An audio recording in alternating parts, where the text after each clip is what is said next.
What's up, everybody? It's episode 13 of the Many Worlds Tavern podcast. Were you in an okay? Yeah, Did we keep good. it? Okay. This is the Many Worlds Tavern podcast. My name is Chris Porto. I'm here with Catherine Lenahan. Hello. And today we are talking about main topic is the day-to-day at Many Worlds Tavern. Catherine kind of posted some pictures of coffee tasting yesterday, so sometimes people ask, like, is that all we do or No. what? So yeah, I think it'd be interesting to talk to people about what we do on a day-to-day. And Yeah. Especially, like, even when I started, I think my understanding of what happened day to day was vastly different of what I actually do day to day. But I think that's also partly because I didn't know what I was doing. Well, sure. And I came from a cafe, and I think I had been at the Roastery here like maybe twice. So I had never been. I had only been here to like play D&D on a weekend. I had never been here like during the day or like gone to like the roasting side of things or anything. Yeah, cool. So that's what we're going to talk about. Recipe for today is a cop-out because we're just tasting new coffee. We are. And this is an anaerobic Costa Rican coffee. Anaerobic honeyed, right? Anaerobic honey process, yeah. It's really tasty.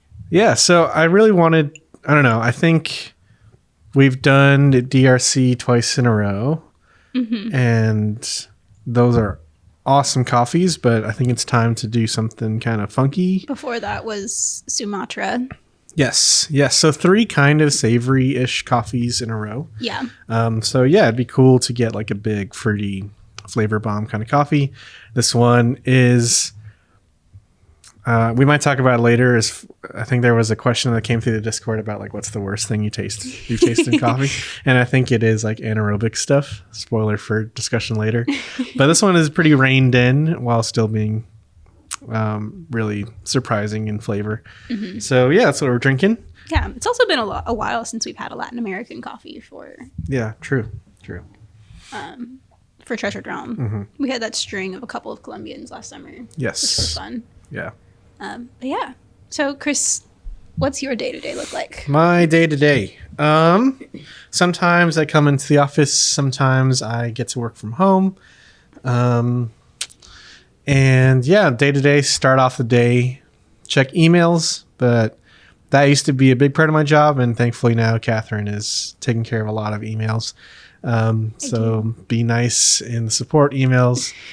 There's some meanies out there. To everybody. There's some meanies. So, yeah, I just check mainly like because Catherine's handling lots of the support. A lot of my emails are business to business stuff. I also sign up for tons and tons of like marketing, like papers and stuff. So a lot of the start of my day is like putting stuff in spam because I just sling my email around because I want to read your little PDF, but then I'm in your marketing funnel, which is the point. But yeah. So emails, and then I usually lately the big thing has been advertising. We kind of pushed a lot more advertising, which I have no idea if people want to hear about this. I don't know. But it's also like we've been doing a vastly different approach to our kind of advertising and marketing. Yeah. So the past year and a half. Past few years has been lots of like branding, working on the website, which is still kind of janky. I really am considering like just taking like a full web development like boot camp because I don't know, it's just out of my reach. Like the jank that I it's frustrating. I mean, I told you when you were in the Philippines and Black Friday happened, we were like kind of launching the print to order stuff too. Yeah. I was in like a full panic. I was sitting like I think like on the floor in the office, and I was just like, I don't really know what I'm doing. I just keep Googling slightly different things until I find the answer. Yeah. Because Chris was like 12 hours ahead of us, and I was like, I don't. It's the same for me though. I mean, when I work on the website, it's a lot of just Googling. So yeah. So I hope you enjoy the website despite its issues. And Yeah, so like a lot of my day-to-day before has been working on the website. Right now it's working on the advertising, which has been a lot of fun. Lots of new faces, new customers the past few weeks, which is really exciting. And also we've been working with some cool, like collaborating with cool people to film like advertisements and stuff. And that's been an exciting new part of my job, is working with those people. And then wholesale stuff. Working on wholesale portal. If you are a game cafe or know somebody at a game cafe that would like to carry many worlds, we do wholesale, but it's mostly through email. So we're working on making a full-on wholesale portal. Yeah, we'll make it a lot simpler. Pre-PAX Unplugged, we had like 2 people that we were wholesaling with, and now it's like around 10, I think. Yeah, and one has a custom packaging. And so like it scaled up very quickly, which we weren't wholly anticipating being a thing. But it was really fun, just like cafe owners coming up to us at Unplugged and being like, hey, I run a cafe in Connecticut. Like, can I buy your coffee? And we were like, oh, yeah, okay. Let's do it. Yeah. The advertising is like the real meat of the job right now. And then checking social media, just keeping a pulse on everything. And then whenever we do product launches and stuff, I kind of get stuck in on making assets for the website or the email. And that's my day to day. So that takes like a couple hours. And then the rest of the day, I just play board games and D&D and drink coffee. Not really. I don't think it's been a while. When's the last time we played something together? We played Block and Key. Oh, like last week. Yeah, that was 2 weeks ago at least. It might have been. Yeah, I don't 2 know. weeks ago we played Block and Key.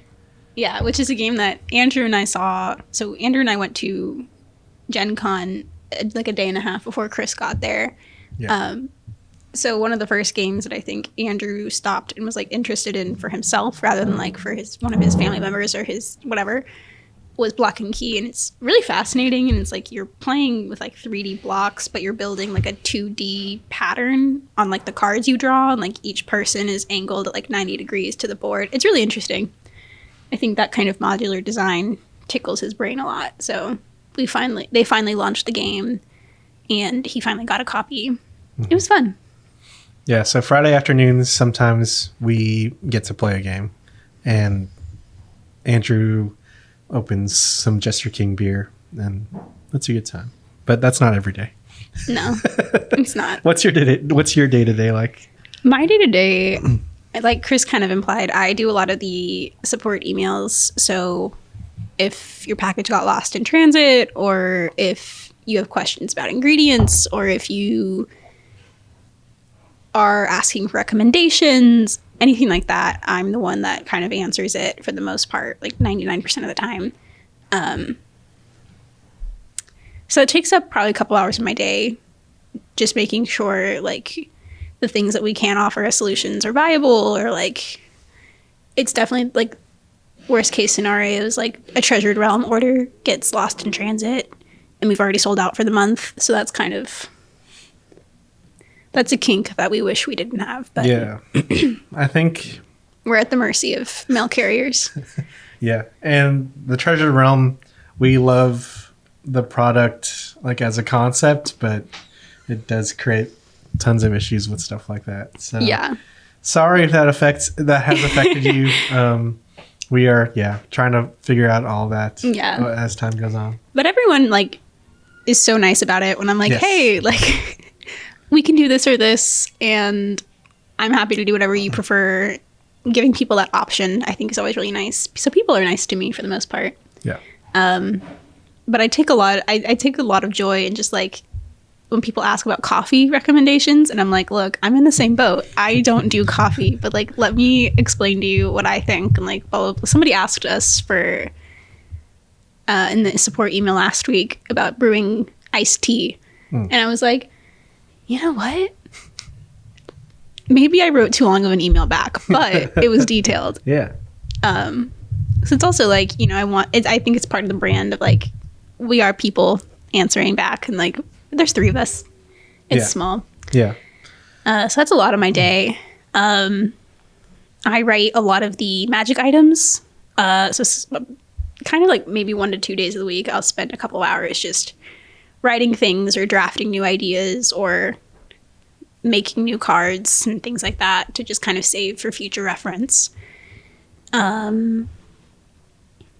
Recently, it's been a lot of con stuff. Yeah. I coordinate kind of by default, like a lot of the convention stuff, just with the organizers and planning and, getting all the ducks in a row so I can hand everything to Andrew. So Andrew can sign off on everything and then make sure that we actually get to the convention. Yeah. There's a lot of like email tag with convention stuff because, I'm sure they're getting tons of emails, but we're like, give us the answer, please. Yeah, it's kind of like a wild goose chase sometimes because, everyone does something different for each con and every convention is so different. Yeah. And we haven't had like a full calendar year of convention schedules yet, so we're still very much on the learning curve. Yeah. Plus, we're pretty high maintenance of a con exhibitor because of the samples that we serve. Yeah. So we have to get the health department involved and install a sink and all this stuff that. Yeah. I'm sure they're not crazy about dealing with us, but. Yeah. Thankfully, PAX went so well. I feel like it's easy to point and say, "Hey, this is worth it." For sure, was worth it for us. So, it was definitely like PAX Unplugged was a 48-hour crash course before the convention start for us. Yeah, and I was definitely pushing for it. I was like, at one point, I was like, we could just stop and not have to do samples, and it would be so much easier. But I was definitely pushing for it just because I knew like. Having samples at something like that and offering people like coffee and then like being like, hey, this is actually like drip coffee, and then like the added surprise of like, this isn't espresso, this isn't some crazy pour over, it's just a drip coffee, and people being really excited about it I think is really valuable. And it definitely showed. It was definitely a hook for a lot of people, even if it was just to come chat and like try a tea and then be like, oh, cool, I'll follow y'all on Instagram. Okay, bye. Yeah. It was really fun. So that's probably the majority of my days, figuring that kind of stuff out. And then every now and then we'll have like new copy that we need to add to the website. But I probably have, of the 3 of us, the most flexibility in what I can kind of touch base on. So normally I have like 3 or 4 things on my laptop open. So I write a lot of the copy that's been newer. Yeah. That was really fun with the tea launch, like getting all of that, like the lore kind of aspect of the bags. Really fun. Not your usual marketing copy writing exercise. So yeah, it was also fun. Like when I give coffee or like tea to my friends or my family, the little info cards that you guys get, Andrew designed them. But the little blurb on the bottom of like your Magic the Gathering token and info card, I wrote the little blurb on the bottom. So that's how I get my family to keep the cards. Because I'm like, I wrote it. You have to keep it. There you go.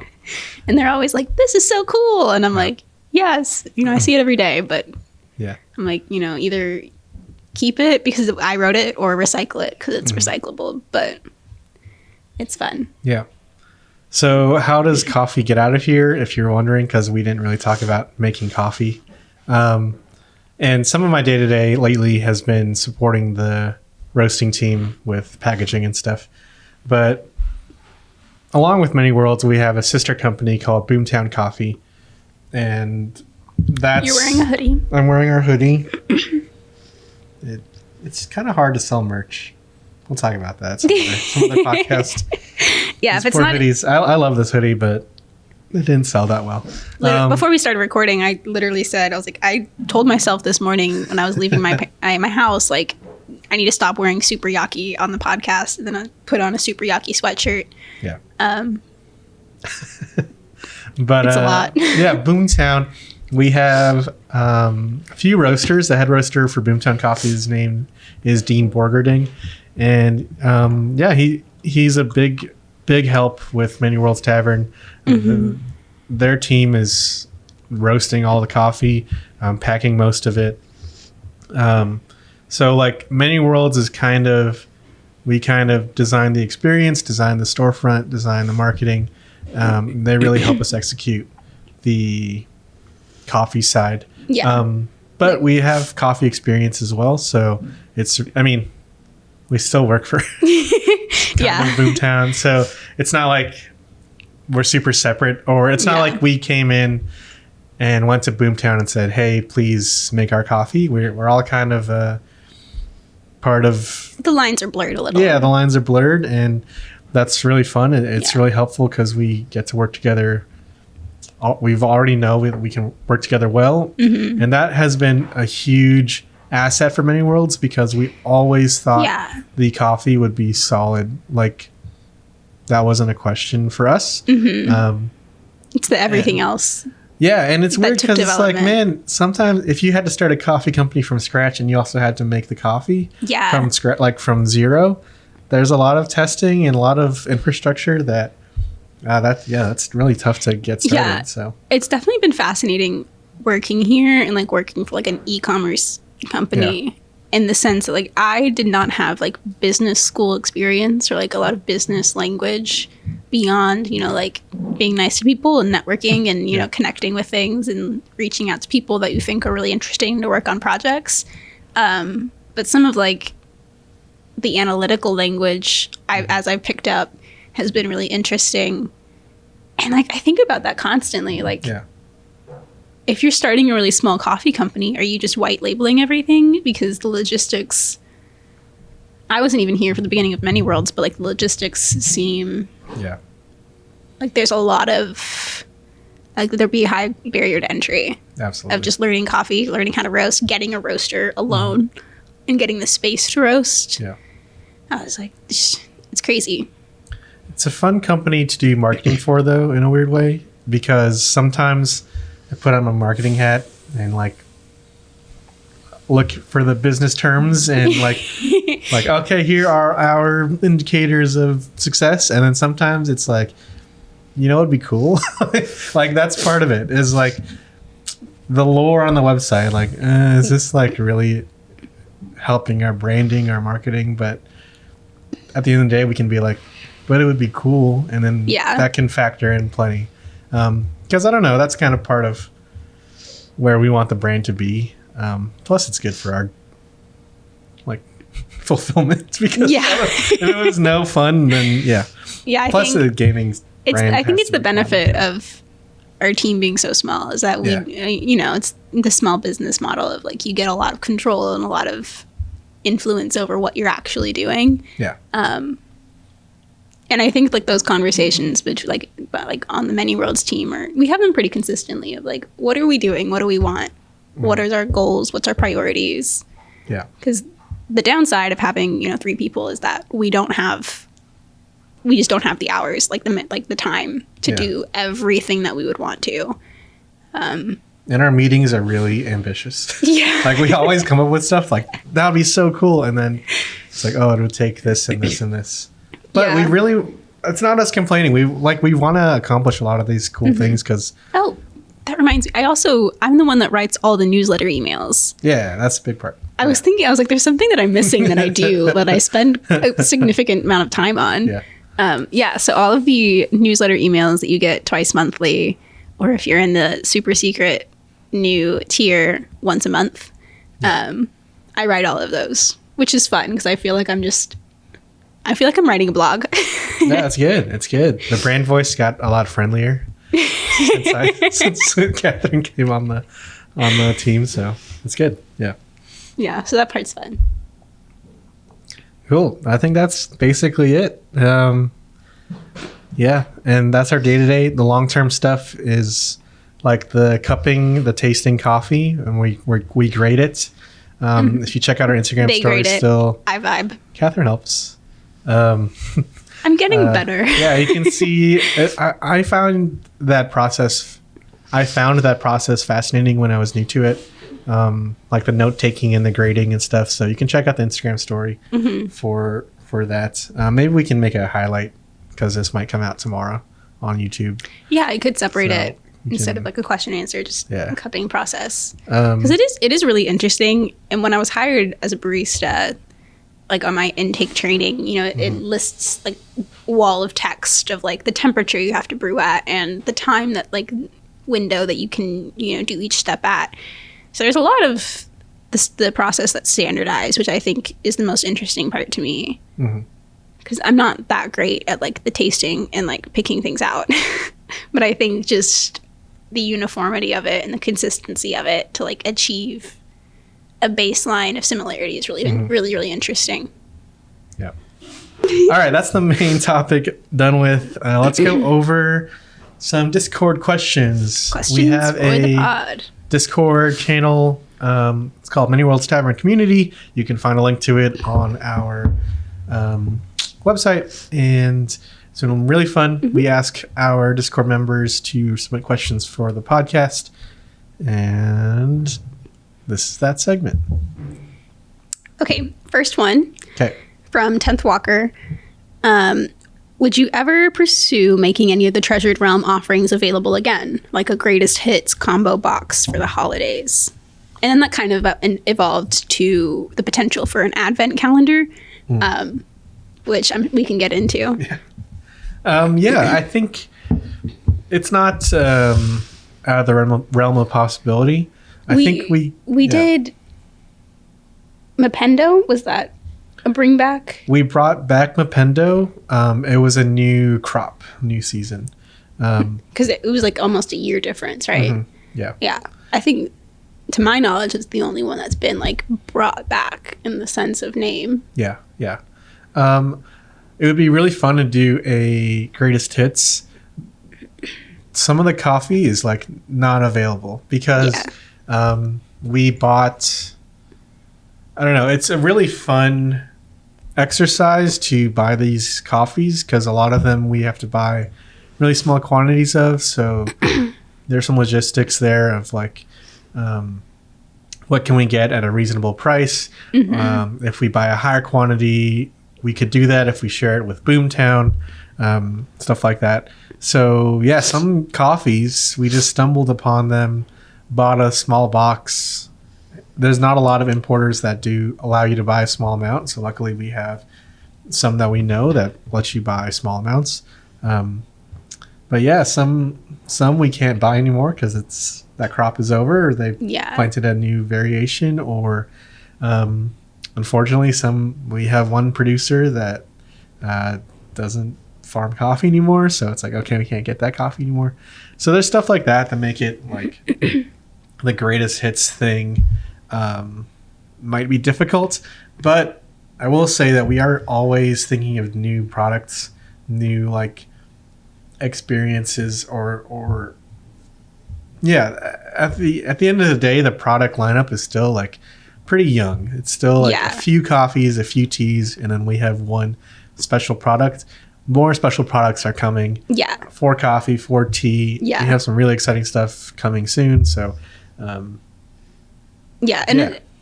will say, like, our sister company Boomtown does have that kind of mechanism built in almost, where if you don't roast the coffee and it's just green coffee, it can, you know, keep for longer, right? Like it's easier to store it.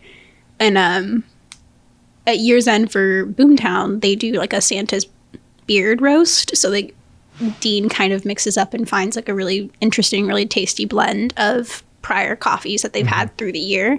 That's a limited run kind of Christmas special, holiday special. That's really fun. Yeah.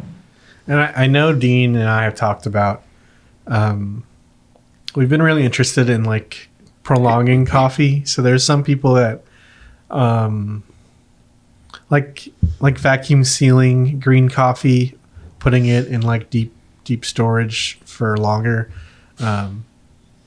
We have some kind of dream of like a cafe where you can order coffee like from a huge, like a wine list, and then they like unpack your vacuum sealed coffee for you.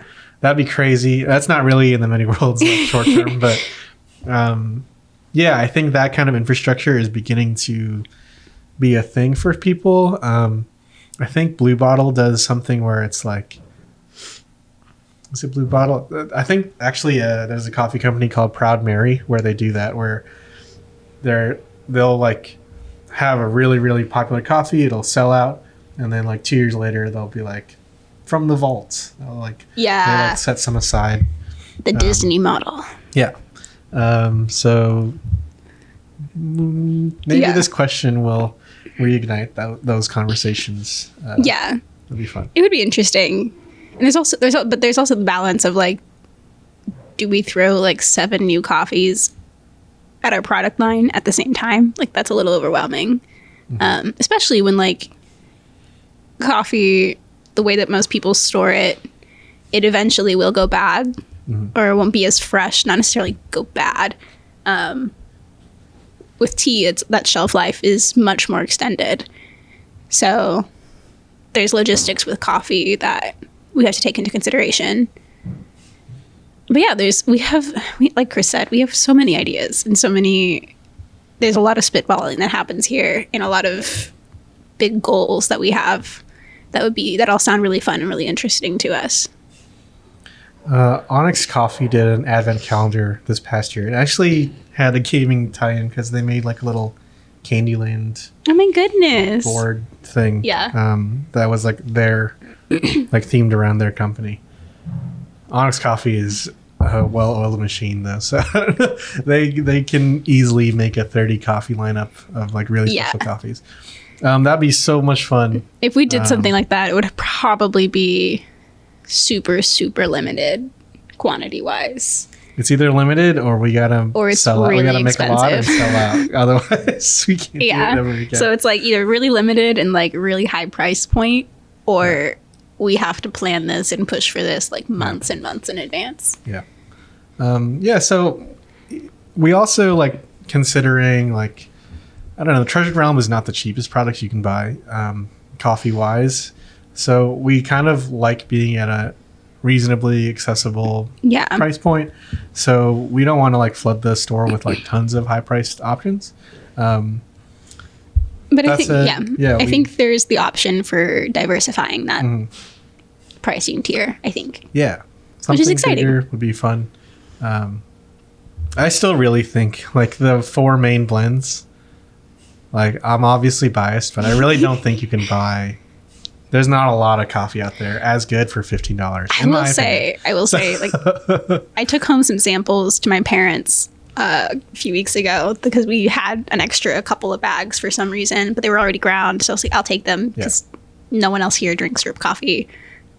And my mom texted me a couple of days ago and she was like, what did you bring me? And my mom is not picky with coffee, but like the type we would like get coffee when I was she would get coffee when I was growing up, and it would be like 3 creamers, 2 sugars, plus sweetener, plus whatever. Yeah.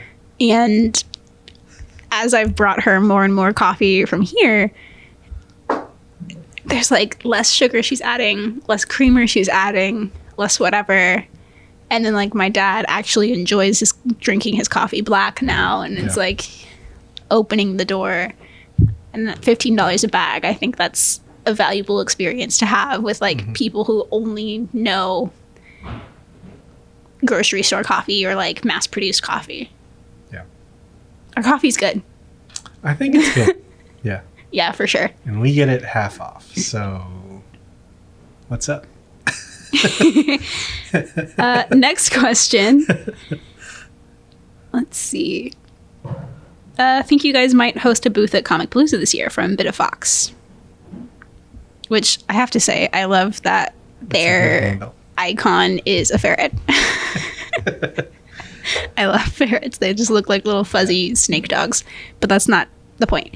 Anyway, Comic Palooza. Yeah. You've been? I have been. Yeah. I used to go all the time when I was in high school, and then I took a few years off during college, and then I went again last year. For Many Worlds, kind of with the intent of, is this feasible for us to go to and be an exhibitor at? The biggest hurdle with Many Worlds at conventions is the fact that we sell consumable goods, and we're like in the food and drink kind of category, even though it's all retail, prepackaged, sealed. And And a lot of conventions have contracts and union codes and guidelines and all these things that we have to go through that for some conventions just don't make it really feasible. And we've approached Comicpalooza once before, to my knowledge, and they told us that we would be able to because of that. So our workaround, we're going to see if we can try and send some coffee with a vendor that we know. The team that does our dice trays, North to South Designs. They're run by a really lovely woman named Megan. I met them last year because they were selling really cool dice, and I was like, hey. And then we eventually just kind of connected on social media and found out that we could do really awesome custom dice trays that they make for us. So we might send some coffee with them to see how it goes, but I don't think that we would necessarily be able to get the green light of having a full booth at Comicpalooza. Which is sad, because I think it's a lot of fun. Yeah. I loved going to Comicpalooza as a kid. But yeah, local game conventions. Yeah, for now, no. But Yeah. we are going to be at OwlCon this weekend. Yes. It's 11/11, make a wish. I wish OwlCon goes well. Yeah, so we'll be at OwlCon. Yeah, I think that's supposed to be a really tiny convention. Yeah. But it'll be fun. I think, I don't know, we need some local flavor. We can't just email people. Yeah. We need to talk to some people. So Yeah. that'll be fun. Yeah. And we will be at PAX East in March. Yes. So that's coming up too. That'll be fun. Which is going to be the opposite of OwlCon, I think, in size. Yeah. So- From what I've read, I think it's like twice the size of PAX Unplugged. And PAX Unplugged is already a crazy convention for us. So yeah. Hopefully all goes well. So that's the Comicpalooza kind of status. Hopefully in the future. From Corey Writes Code, who we met in Indianapolis at Gen Con. He was really nice. Do you run out of Treasured Realm every month? And how many different magical items and such have you made since we've started? Yeah, the past few months we've consistently sold out. The craziest was December. I think we sold out on the 4th or the 3rd. Yeah. Something like that. Part of that was the fact that we did like a pre-order type thing for Black Friday. Yes. But it was like so fast. Yeah. And January was also really fast. January is fast. We're up to, I think, like 350 subscribers. Yeah. To 400 subscribers. So that's already 350-ish out the door, like spoken for on the 1st. Mm-hmm. So really we only have kind of like 150. 150 available right now. So we're at 500. Yeah, we just upped the quantity in January, and we're already to talking 500, about yeah. having to upgrade it, up the quantity again. Yeah. Which is a good problem to have, aside from the Treasured Realm hurdles that we experience month to month. I think people know it, people like it, the people that get it look forward to it. Yeah. And I mean, a bit of inside baseball, like marketing wise, it was kind of like, ooh, we should have some scarcity to make people want to buy it. But now people are buying it, and now it's like, oh, we don't want people to like miss out. so we've been upping the quantity. Yeah. Yeah. And like as our audience grows and as our customer base grows, I think that's, it makes sense. Yeah. How many different magical items and such have you made? I've made a lot. Yeah. Andrew was making all the items and stuff before I started. Mm-hmm. So the early ones for, I think, Treasured Realm was a thing for like 7 or 8 months before I started, I think. Sounds right. So he made all of those first ones. And then if you've been getting Treasured Realm for months, my first item that I wrote was the yarn, like the navigational yarn thing. Yeah. When I first started, I think before I was even like full time, I think I had written out like spitballing ideas, like more than 25 items. And for me, like the minutia for stuff like that for D&D is so much fun because it's kind of like a bit for me. And if it's a bit, I'll do anything. So they kind of range from like items. For a while, I was doing items inspired by people that were in my parties or characters I had played. If they have a name, like a formal name in the item, largely they're because of a character I've played or a character I've played with. And then some of it has just been, oh, we need a couple more weapons. I think I wrote out like 8 or 9 potions because I was like, I've never written a potion item. So I like looked up a couple of creators that I liked and looked at their potions, and I was like, okay, I'm going to do X, Y, and Z. Like if this one's this color, if this one's this color. Yeah.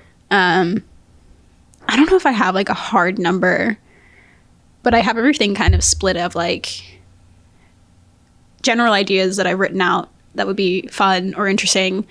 And then items I've fully written out, formalized, used. They've been in Treasured Realm. And then items that I've finished that have not been used. And I think in the items that I've finished that we haven't used, there's probably like 9 or 10 at least that are completely done and like ready to go. Yeah. That I haven't used.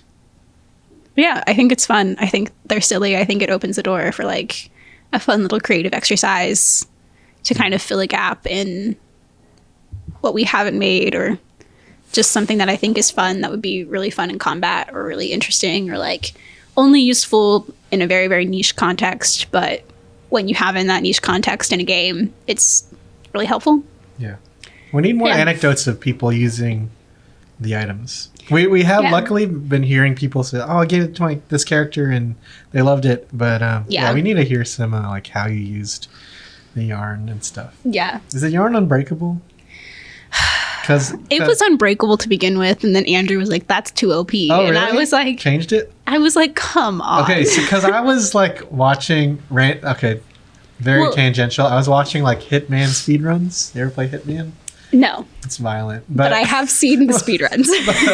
Wasn't there just a new DLC? There's a new like roguelike mode. Yeah. Yeah. Yeah. Of like that combines 1, 2, and 3, right? Yeah. Yeah. Okay. Yeah. I just couldn't help but think of like choking someone out with the yarn. So the yarn, peek behind the curtain. The yarn was actually inspired by not Galera. That's my home game. One of the Adventure Zone arcs that Travis McElroy DMs, and there's a navigational yarn that he gives to their party. And like they don't really describe the mechanics, but essentially it's a ball of yarn that unravels in the direction. Like it has to be like a physical space in the same plane that you've occupied, essentially. But yeah, I like wrote it the way that I thought would be fun, and then Andrew was like, "We need to reel it back. You can't give somebody a very rare or legendary item if like most people play at like level 7." And I was like, "But why not?" So it's also been an exercise in me pulling back from the extremes that I would, and me learning that sometimes things have to have attunement, so people don't just have an insane amount of items that they can use whenever they want. Yeah. So there's a balance, but it's like the balancing issue of tabletop is if it's homebrewed, it can skew either way. But the navigational yarn wasn't supposed to be able to be broken, but Andrew made me make it breakable. People would have used it. Yeah. I mean, if you watch the Honey Heist one shot, I stupidly gave the party the option to have like a jar of honey. And then Antonio used it consistently because I think I wrote out intending to change the way that I worded it of like you can use it to the extent of your imagination. And then Antonio did. And it was incredible. It was great. And like, I'm glad that they got to have that experience, but it was definitely like, I fully set myself up for that, but it was fun. So it's okay. Next question from Indigo, who has a Edna profile picture from The Incredibles, which I think is funny. What is everyone's favorite color and why? My favorite color is blue because it's pretty. My favorite color is green. Growing up, I had a lime green room. Lime green. Yeah. I think it was because when I was really little, I'm the only daughter in my family, so everything was pink. Okay. And pretty much the exact opposite color is lime green. So I think that was me trying to be contrarian. But I still really love green. I think it's really beautiful. And I think, I don't know, I like the grass. I like trees. I like plants. I think Andrew's favorite color is blue too. Possibly. I always try to pick purple in board games though. I don't know why. If there's purple, I want it. Purple's a good color. Yeah. I like purple. And then their follow-up question is, if you had to live inside of a fruit, what would it be and why? Inside of a fruit? Inside a fruit. I mean, do you carve out tunnels? I guess if you're living there long term. If it's like a James the Giant Peach thing where you can like make your own home, that's different than just like becoming pulp. Mm-hmm. If I was pulp, grapefruit. But if I could carve out coconut, that seems spacious. Yeah. That's like a little igloo. And you're like insulated. Yeah. You got like a little built-in shell. I would just pick mango because it's like my favorite fruit.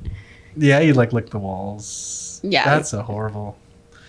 Yeah, okay. Oh my God, would that be kind of terrifying? Like, the more you eat, the less home you have. That's kind of time limit. New D&D one-shot idea. Eat your way out. Eat your way out of your house that you're trapped crazy. in. If you like, your party was like starts trapped, and then they find out they're in a fruit. Yeah, and it's like a demi-plane. That'd be wild. Make it happen. Ooh, that would be so fun. Okay, next Many Worlds playthrough. Yeah. That's what we'll do. There you go. Next question from 10th Walker again. What is your favorite weird or unusual coffee pairing with food or drink components? Weird or unusual? You got one? I don't know if I have the like depth of knowledge and experience with coffee to like have like super weird pairings like out of my back pocket, but I do really love espresso tonics, and I don't think that they're as common as they should be here in Houston, but I think they're really tasty. It's probably my favorite way to drink coffee. It's just not super readily available. Flavor pairings. This might just, I mean, in Texas, I love that coffee shops have embraced breakfast tacos as being... Yeah. I don't think that's that common elsewhere, but there's almost always breakfast tacos available at a coffee shop here. And that is a great choice. I agree. They did great. My weird pairing, it is really, I don't know. I chew a lot of gum. Like a mint gum. Okay. And I feel like drinking coffee after chewing gum is nice. Yeah. No, like the mouthfeel. And the flavor, yeah. Yeah. The flavor of mint kind of goes, I mean, lots of coffee kind of tastes chocolatey, so. That makes sense. Yeah. I do really like citrus, whether that's like flavor notes in the coffee or like, there's a thing at the cafe that we make called a Shockerado. Yeah. That's essentially just like bitters, orange peel, and espresso that I really love. Yeah. It's like my favorite thing on the menu there. Mm-hmm. But I love citrus. I love acidity.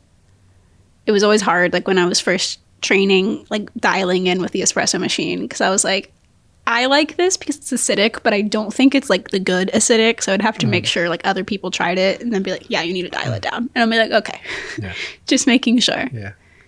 Yeah. I think we've talked a little bit about pairing like in the coffee, because I think we've talked about like, I think I brought up like lime and Coke with coffee, stuff like that. Yeah. But yeah. I don't know if I have any like crazier, weirder pairings. That's it. Chewing gum. That's weird. I feel like that's weird. But it's true. Okay. Next question from TKO. What was the worst thing you've tasted as far as coffee and teas go? Yeah, a lot of coffee, especially the past few years, has been lots of experimental processing methods. I talked about this anaerobic coffee. That was not a method like 6 years ago that you could buy in a common coffee shop. This one is really, really interesting and not too fermenty, but a lot of coffees we tried have been over fermented, tastes like alcohol or paint. Yeah, there was one coffee, Ethiopian coffee, that was just, it tasted like bad wine and smelled like we put it through the grinder and the whole room smelled like paint. So that is the worst coffee I think I've had. I'll go the tea route. Yeah. I drink chai for the most part if I'm like at a coffee shop because I can only handle so much caffeine. So I'll just drink chai lattes. And this isn't really like I paid money for this. And I've chosen to just go with the fact that I think it was just a really bad batch of concentrate that was brewed. Mm-hmm. But it, like the chai, it was like over steeped. It tasted like, but then it also tasted like there was only like the most minimal amount of chai even in the latte. And then like they only had alt milks at this cafe, and then like it mixed really weirdly with the oat milk, and it was just like a bad experience overall. Yeah. And like if I pay for something, most of the time I will drink as much as I can if I don't like it, because I'm like, I paid money for this. Like I'm not gonna just not drink it. But I think I had to stop. I had to give up after like 3 or 4 sips because I was just like, if I keep trying it, maybe it'll be better. And it wasn't. And I was like, this is really sad because like this place's coffee is incredible. And I had just had coffee prior to that. And I was like, I can't like get like 2 full drinks of coffee. So I was excited, and then I was just really sad. So that was rough. Yeah. That was rough. Also from TKO, her mini-me asked the other day, if you got transported into a game and had to live there, what game would it be? Kind of depends on if I'm the hero of the story. Yeah. If I'm just vibing, just vibing, Zelda Wind Waker. Okay. I would love to just be like hanging out, sailing around. Hopefully post Yes. Ganon yes, for sure. But it would be fun, just like hanging out. Yeah. Sailing around island to island. Isn't it just like Earth after Ganon's gone? Yeah. Yeah. So maybe you just want to be a sailor. Maybe I just want to vibe. I should just quit. I guess you can get coins out of bushes. That's cool. Yeah. It just seems so nice. Yeah. What did you want me to say? Like, Dragon Age? That's great. No, Dragon Age sounds Dragon Age would be violent. Yeah. I'd be so scared.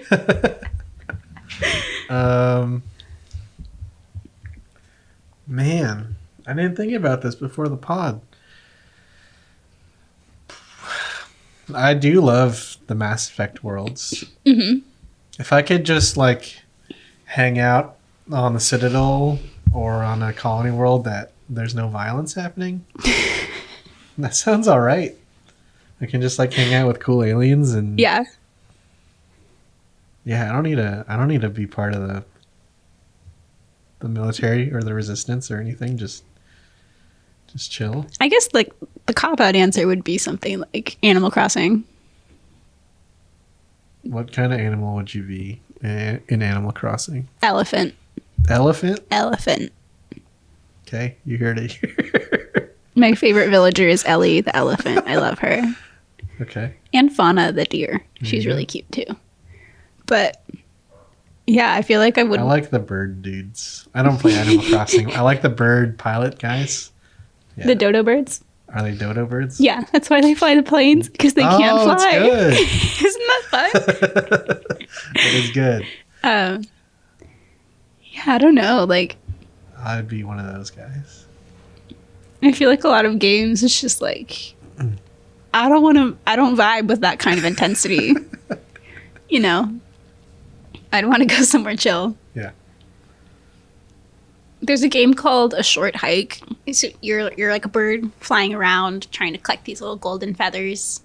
It's really sweet. It's really cute. Yeah. You would be a bird. Yeah. In that world. Okay. Yeah, just go full like cozy gaming route. Super sweet, super I simple. don't know what my cozy. I don't play a lot of cozy games. Did you play Stardew? I played Stardew. I don't really have dreams of being a farmer here. No. So. That's the joy, right? Well, the sad. Gamifying. I just had like a gamifying labor to live. A sad like realization that if I was a marketer in Stardew, I'd probably work for JoJo. Damn. That's rough. So maybe that could be my redemption. Yeah, you get a redemption arc in your oh jeez in game world life. Okay. Not Stardew Valley. Last question. Elodie asked, do you have any coffee related tattoos? What are they? And if not, what would be a design that you would consider? Do you have tattoos? No tattoos for me. Love tattoos though. I would love to have some. If I had the money to get them, I would be covered. Really? Not covered, but I would love tattoos. I don't know if I would have pegged that from you, but I love that. I think everyone should have a tattoo. I like them. It's 2023. If you don't have at least one tattoo, what are you doing? What am I doing? What are you doing? So what would you? What would I get? What would you get if it was a coffee tattoo? Does it have to be?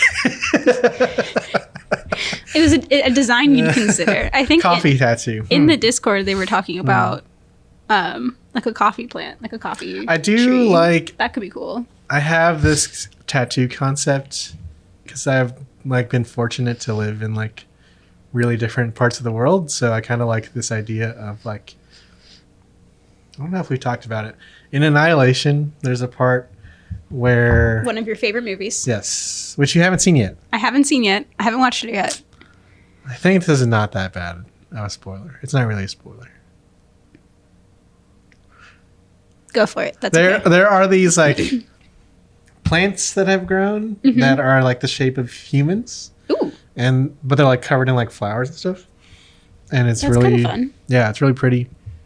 But I kind of like that image. But I kind of like the idea of having it like populated with like plants from important places or stuff in my life. So a coffee plant could fit.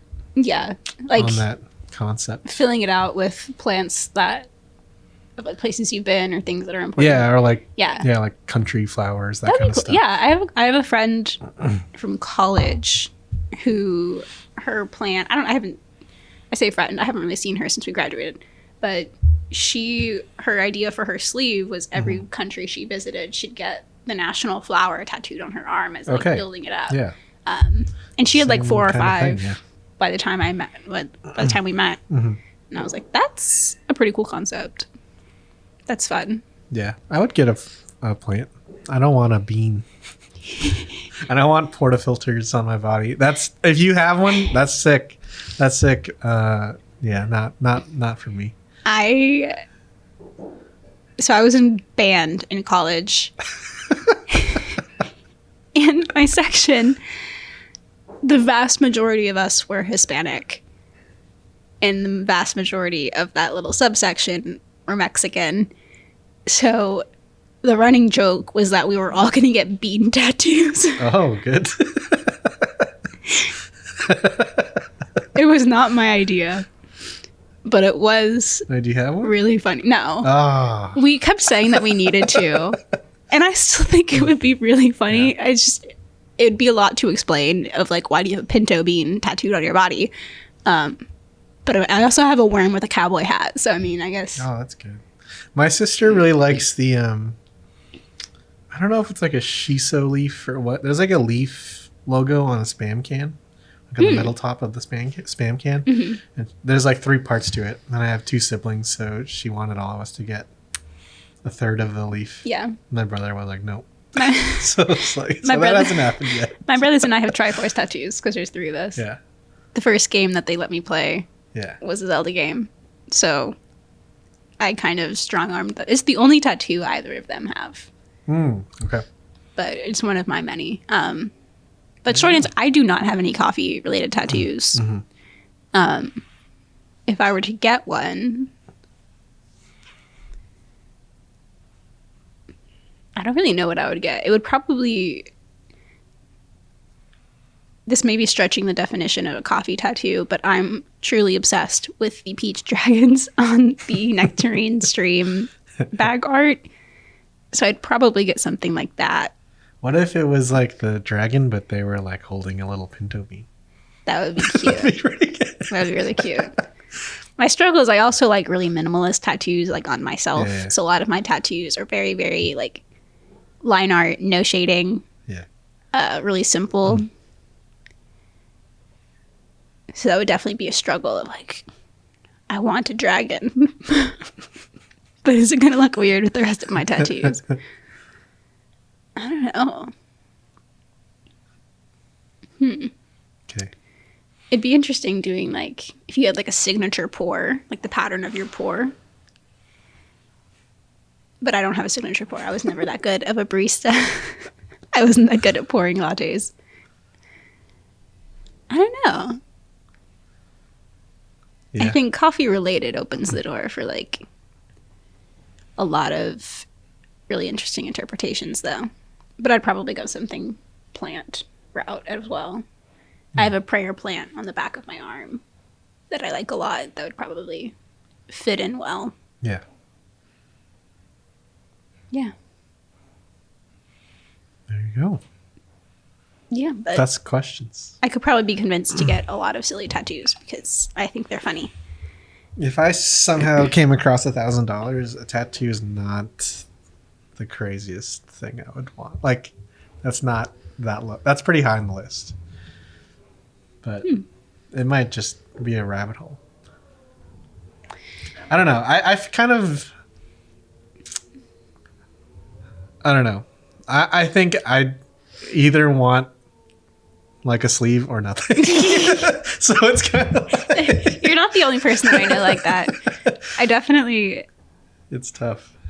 I've definitely heard it a lot from like family members. Like once you get one, they're an addiction. Yeah. And I just, in my opinion, I think once you have one, the bar for like seriousness of like, this is permanent, this is forever. Yeah. Kind of doesn't, like once you're over that first hurdle, it's a lot easier to kind of like get another. Yeah. I don't think I'm addicted to tattoos. I just think that they're fun and that they're pretty. And I like art. So why not put art on your body? Cool. Yeah. Let's get you a coffee tattoo.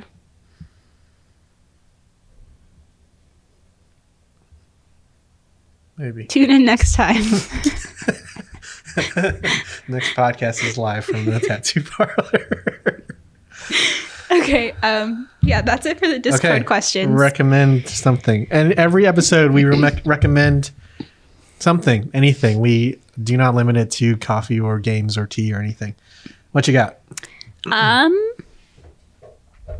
finally watched White Lotus.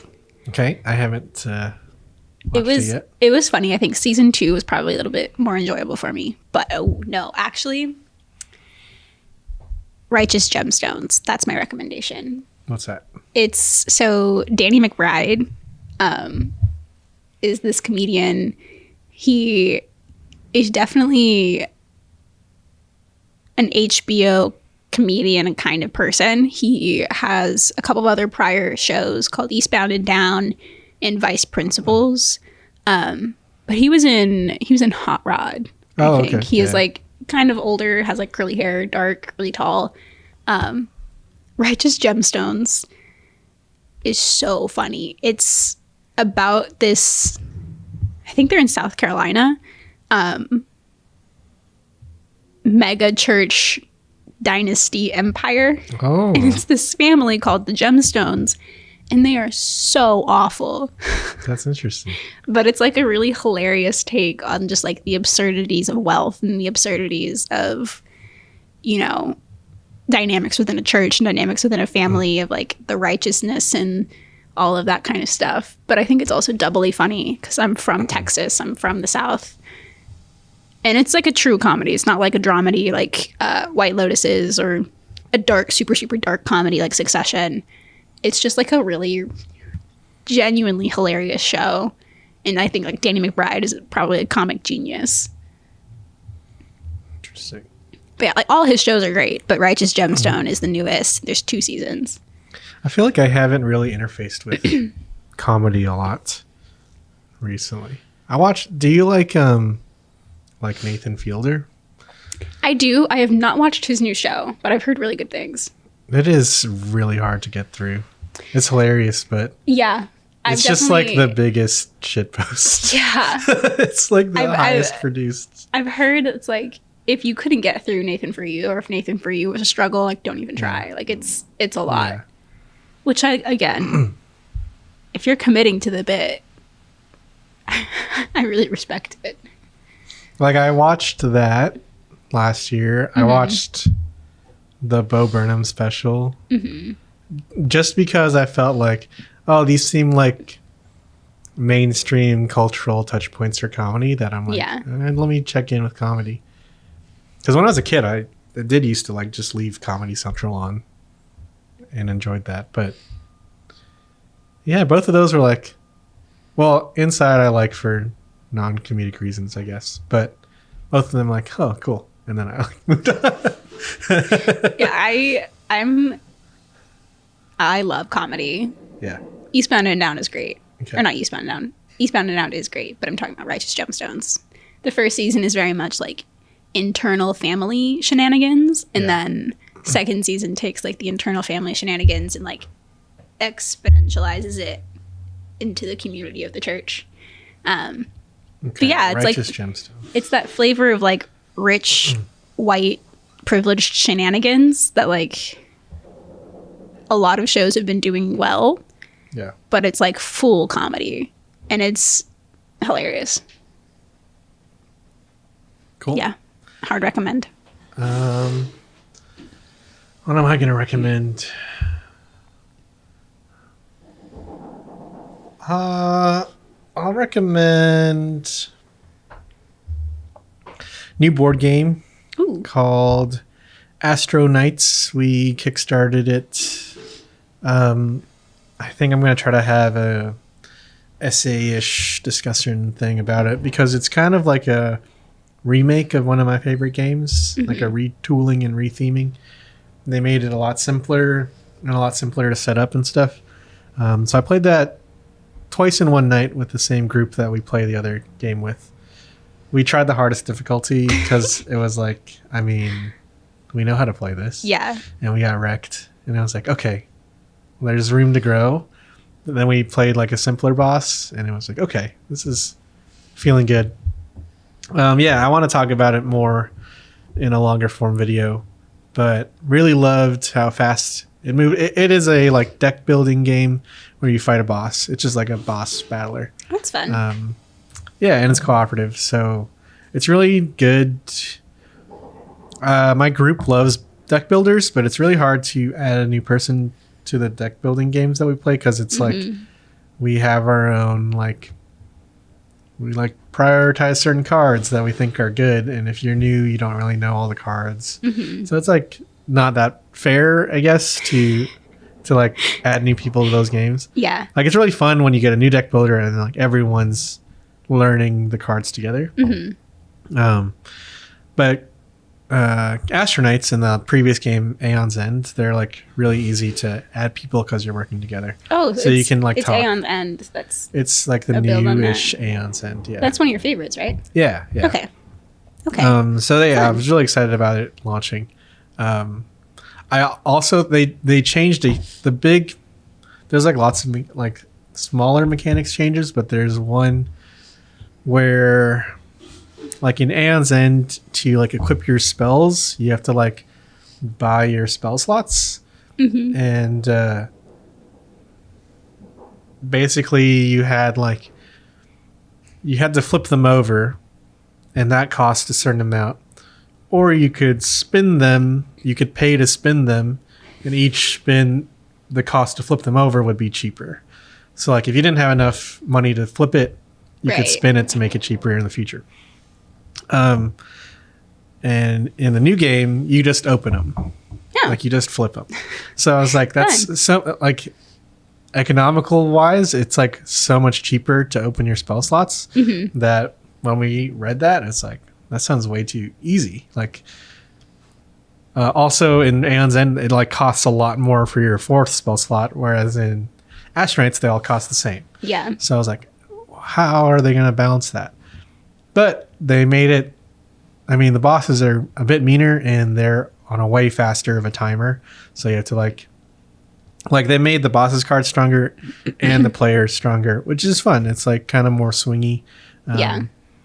And yeah, so I guess my initial like worries about the balance are kind of like calmed, and now I'm like, oh, we got to play this more. So that's my recommendation, Astronites. I don't know if it's going to hit retail soon or not. I haven't really followed that part of the Kickstarter, but yeah, if you can give it a try, recommend.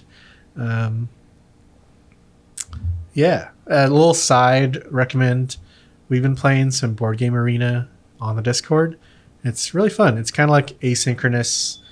Like I take a turn and then I leave the site, and then I get an email saying, "Hey, it's your turn." Cute. And you like go back and check out what people have done.